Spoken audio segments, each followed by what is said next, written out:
I'm Tosca. I'm an instructor here at Forge Krav Maga in San Francisco, and I'm going to tell you a little bit about myself today.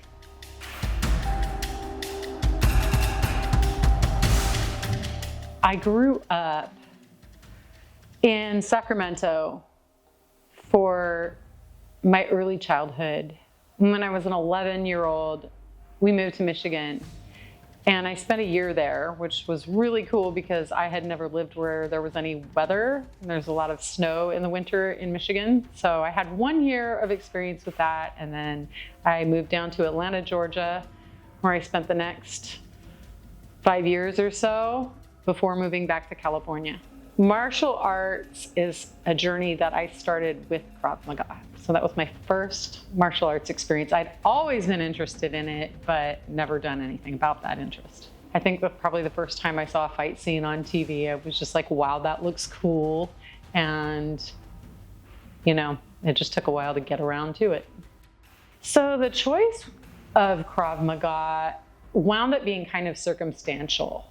I was really into Argentine tango at the time, and I met a guy, his name was Yevgeny, and he was also a tango dancer. I met him dancing tango, and we struck up a friendship that ended up being an online friendship, and I would follow him, and he was always posting all of this Krav stuff that included everything from firearms practice to takedowns. He had all these interesting little short videos going on.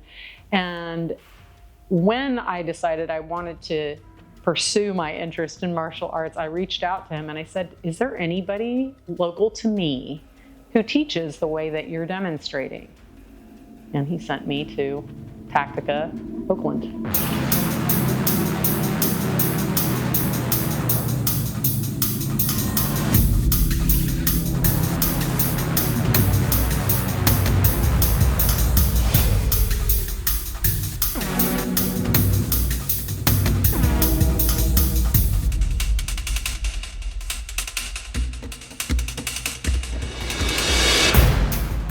I love the purpose. Let me start with the purpose of Krav Maga, because I think that no matter what training you're doing, it should lead to something productive in your life. And the purpose of Krav Maga is self-defense, something that I believe is a natural right for every human. But I had no idea how to do that. And Krav gives any person entering a specific sense of what is a process. What does self-defense look like? What are some practical circumstances you might run into? How do you make self-defense happen in a moment? How do you practice for something that you hope is never going to happen? And then besides the purpose, there's an element of inventiveness and of borrowing. So you are going to run into all sorts of different disciplines combined in Krav Maga. And I love that marriage. I really do think that it was a borrowed system. I think it started with people combining boxing and stick fighting and whatever they knew in order to create a defensive system or even an attacking system. When you pull all those disciplines together and start to look at what each of them has in common, and very specifically, in what ways can that help a person who doesn't really know how to do anything to defend themselves and to become psychologically and physically competent to do that in the shortest amount of time possible, that's Krav. I did not approach Krav Maga as a natural. I was not like a natural athlete. I found the beginning study to be incredibly challenging. I was not coordinated. I couldn't figure out how to make things happen. I couldn't figure out how to be precise. Striking was totally foreign. All aspects of it were like, oh my God, I can see other people are doing this really well. I want to be better at this, but how am I going to get that skill? And to some degree, the fact that there were so many different disciplines married inside of Krav was a hindrance to me because I couldn't get enough repetition or enough technique-focused instruction in order to improve in the way that I was challenging myself to improve. So I started doing some other disciplines.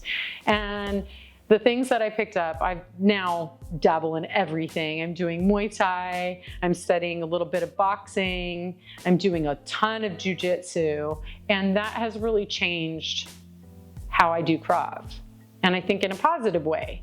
And my goal is to kind of bring those things in for my students so that I can kind of bring a little bit of that traditional approach and insert it into our Krav training and hopefully, you know, demystify some of the things that might linger as hindrances for my students. I started teaching in 2021. So it's now 2025, it's been 4 years. I think of teaching as a way to enter into a subject matter more deeply, to become very, very fluent with it. In addition to that, it was like a challenge to myself. I wanted to learn more, not just about Krav, but about myself in relation to other humans, you know, teaching something I felt passionate about, felt like it could lead me to deeper connection with other humans in a way that would be expansive, personally expansive, and it's been exactly that. I don't know what a teaching style is. I don't even know what that means, but what my objective is when I teach is the idea of exploration with my students. I like to explore something with them. There are times when I write down every single detail of what I plan to do in a class, and that doesn't mean that all those things necessarily get carried out. It just means that the planning phase is something I'm trying to achieve something with them. I'm trying to maybe get to a certain scenario, or I want to dig deeply into a certain technique. But there are times when I come here and I just think, okay, what do they want to do today? And I'll ask them, hey, what do you guys have any questions about anything? What do you want to do today? And they'll say something and we'll build off of that. And I don't think those classes have any less to offer than the ones that are really thoroughly planned.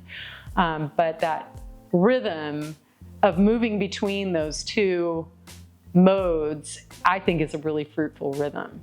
And as far as style goes, I would say the one thing that I always come back to is technical precision. I'm really interested in it. I think it makes a big difference for people, demystifying techniques and making sure that they can really feel the technique as they're moving along. It's something I'm very interested in. Why is technique important?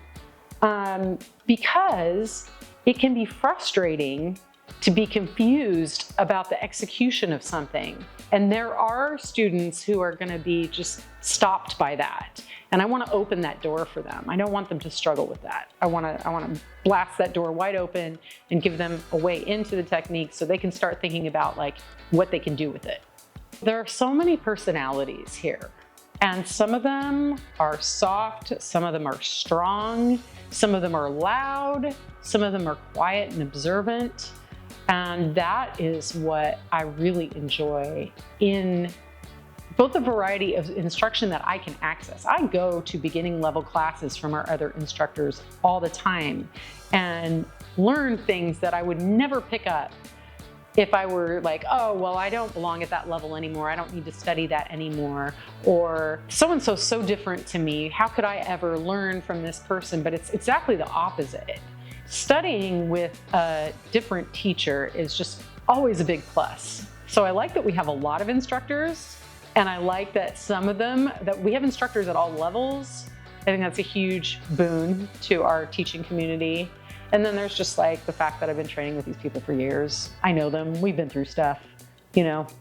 I think the hands down the hardest thing for me about the Krav experience was how much I struggled with the basics and how bad I felt about not being able to be precise in that way. I felt really bad about that. I was like, why? I've been doing this for years. How come I can't throw a clean shot? You know, like, why is everybody else progressing and I'm not? That was how I felt about it. And you know what they say about comparison being the thief of joy. It's so true.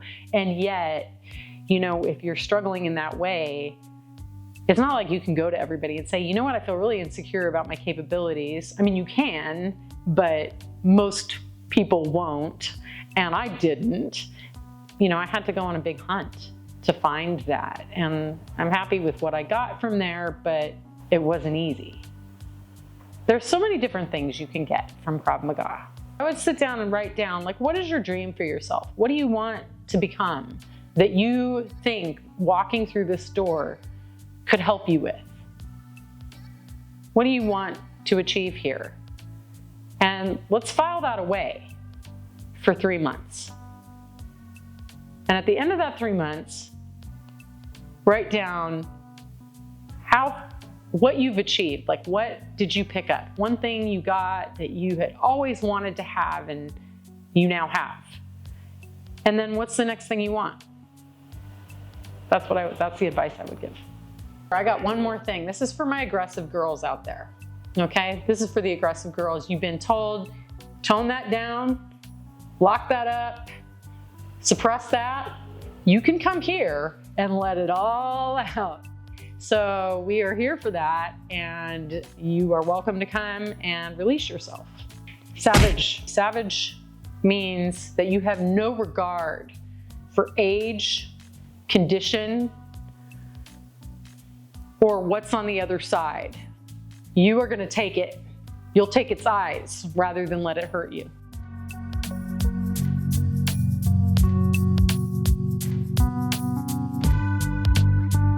That's what I'm saying. Honey badger. That's right. Honey badger. Honey badger don't give a shit.